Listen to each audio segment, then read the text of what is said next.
Good morning student. आज के इस वीडियो में हम देखेंगे रसखान के सवैये।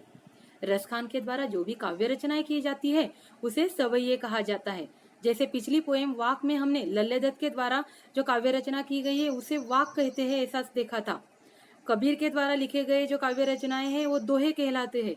ठीक उसी तरह से रसखान के द्वारा जो काव्य रचनाएं की जाती है उसे सवैये कहा जाता है। चलो तो आज देखते हैं हम रसखान की सवैये। उससे पहले हम रसखान जी का परिचय देखेंगे। सवैयों में रसखान जी ने कृष्ण के प्रति अपने अटूट प्रेम को, ब्रजभूमि के प्रति अपने लगाव को प्रकट किया है। रसखान जी के जीवन परिचय देखते समय कृष्ण के प्रति अनन्य भक्ति रखने वाले इस रसखान जी का जन्म 1548 में हुआ था। उनका मूल नाम मोहम्मद सैयद इब्राहिम था। इनका जन्म राजवंश के संबंधित एक संपन्न पठान परिवार दिल्ली में हुआ था। वे आजीवन श्री कृष्ण के भक्ति में लीन रहे। इसी कारण गोस्वामी विठलनाथ जी ने उन्हें अपना शिष्य बनाया और तभी से वे ब्रजभूमि में रहने लगे। रसखान जी के साहित्य का मुख्य विषय कृष्ण भक्ति ही रहा है। कृष्ण से संबंधित प्रत्येक वस्तुएं, फिर वो कदम्ब का वृक्ष क्यों ना हो, गोवर्धन पर्वत क्यों ना हो, और श्री कृष्ण का रूप सौंदर्य, वेशभूषा, मुरली, गाये, यमुना नदी, लाठी, कंबल आदि से वे अनन्य प्रेम करते हैं। इन्होंने ब्रज भाषा में अपने साहित्य की रचना की है और उनकी जो काव्य शैली, उनकी जो भाषा है वह एकदम सहज सरल है। उन्होंने श्री कृष्ण के प्रति अनन्य प्रेम को अपने इस सवैयों में प्रकट किया है। इनकी सुजान, रसखान, प्रेम वाटिका यह उनकी प्रमुख रचनाएं मानी जाती है। श्री कृष्ण के प्रति अनन्य प्रेम को प्रकट करने के लिए उन्होंने अपने ये 4 सवैये रचे हुए हैं। इनमें से ये पहले सवैये में श्री कृष्ण के प्रति उन्होंने श्री कृष्ण का जन्म जिस ब्रजभूमि में हुआ था उसके प्रति अपना लगाव प्रकट किया है। दूसरे सवैये में रसखान जी ने श्री कृष्ण के कंबल और उसकी लकुटी, उसके ऊपर अपनी 9 सिद्धियां और 8 सिद्धियों को भी त्यागने के लिए और भूलने के लिए वे तैयार है। तीसरे सवैये में ये जो गोपियां है वह श्री कृष्ण से इतना प्रेम करती है कि वह श्री कृष्ण के लिए, श्री कृष्ण को जो पसंद है वैसा रूप धारण करने के लिए तैयार है। तो चौथे सवैये में श्री कृष्ण की मुरली की मंद ध्वनि और उनकी मुस्कान आन के ऊपर गोपियां किस तरह से विवश होती है उसका सजीव चित्रण यहाँ पे किया गया है। यहाँ पे हम देखेंगे पहले सवैया। पहले सवैये में देखते हैं, मानुष हो तो वही रस खानी, बसो ब्रज गोकुल गांव के ग्वारन। जो पशु हो तो कहा बस मेरो, चरो नित नंद की धेनु मझारन। पाहन हो तो वही गिरी को, जो कियो हरिशत्र पुरंदर धारन।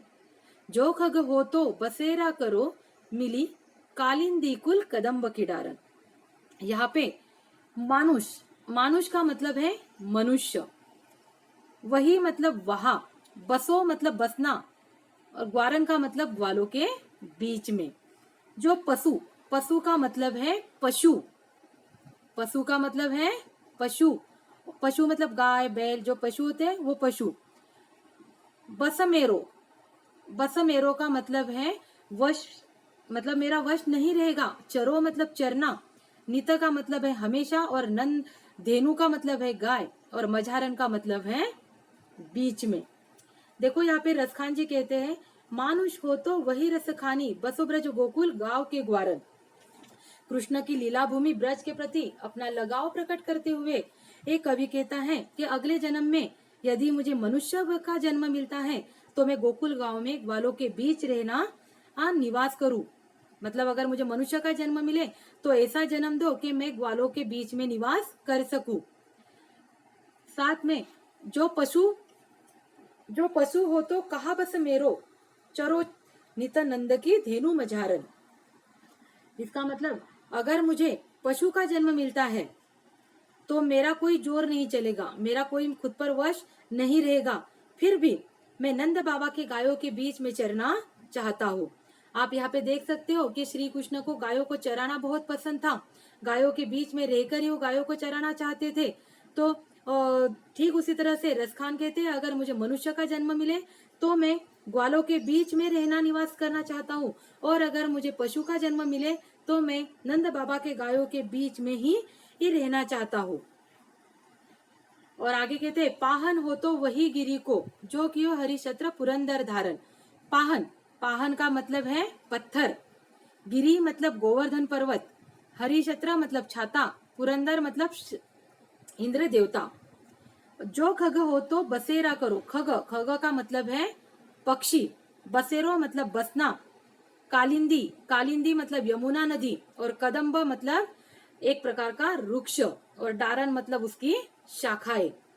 यहाँ पे पाहन हो तो वही गिरी को जो कियो हरिशत्र पुरंदर धारण। यहाँ पे एक कवि रसखान कहते हैं कि अगर मुझे पत्थर का जन्म मिलता है तो मैं उस गोवर्धन पर्वत का पत्थर बनना चाहता हूँ, जिस गोवर्धन पर्वत को श्री कृष्ण ने अपने उंगली पर धारण किया था। इंद्र देवता की प्रकोप से बचाने के लिए श्री कृष्ण ने ग्वालों की रक्षा के लिए उस गोवर्धन पर्वत को अपने उंगली पर धारण किया था। या आप श्री कृष्ण सीरियल जो देखते हो या फिर श्री कृष्ण की कौन सी भी लीलाएं देखते हो तो आप उसमें जानते हो कि श्री कृष्ण ने गोवर्धन पर्वत को अपने उंगली पर धारण किया था। इसके पीछे की कहानी ऐसी है कि गोकुलवासी जो है वो इंद्र देवता की पूजा करते थे, लेकिन श्री कृष्ण ने कहने पर वे गोवर्धन पर्वत की पूजा करने लगे। तब इंद्र देवता को बड़ा गुस्सा आया और इंद्र देव ने उनके ऊपर अपना प्रकोप, अपना गुस्सा जाहिर किया। उन्होंने उस गोकुल में बहुत ज्यादा वर्षा की, जिससे सारे नदी नाले बहने लगे, सारे गांव गांव भरने लगा, सारे घरों में पानी जाने लगा। तब इस इंद्र देवता को अपनी करनी की सजा देने के लिए, उस इंद्र देवता को अपने असलियत का पता चले, ठीक उसी लिए और गोवर्धन पर्वत की महत्ता दिखाने के लिए श्री कृष्ण ने गोवर्धन पर्वत को अपने उंगली पर धारण किया और सारे गोकुलवासियों की रक्षा की। इसी इंद्र देवता की प्रकोप से बचाने के लिए जिस गोवर्धन पर्वत को श्री कृष्ण ने अपने उंगली पर धारण किया था, उसी गोवर्धन पर्वत का पत्थर ये रसखान जी बनना चाहते हैं। क्या कहते हैं रसखान जी कि अगर मुझे पत्थर का जन्म मिले तो मैं उस गोवर्धन पर्वत का पत्थर बनना चाहता हूँ जिसे श्री कृष्ण ने अपने उंगली पर धारण किया था।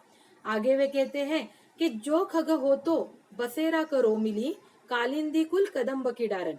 अगर मुझे किसी पक्षी का जन्म मिलता है तो मैं उस कदम्ब के पेड़ पर अपना बसेरा बसाना चाहता हूँ, जिस कदम्ब के पेड़ के नीचे श्री कृष्ण ने अपनी लीलाएं की थी। श्री कृष्ण ने जो लीलाएं श्री कदम्ब के पेड़ के नीचे की थी, उन सारी ये लीलाओं को उस पेड़ पर बैठकर मैं देखना चाहता हूँ।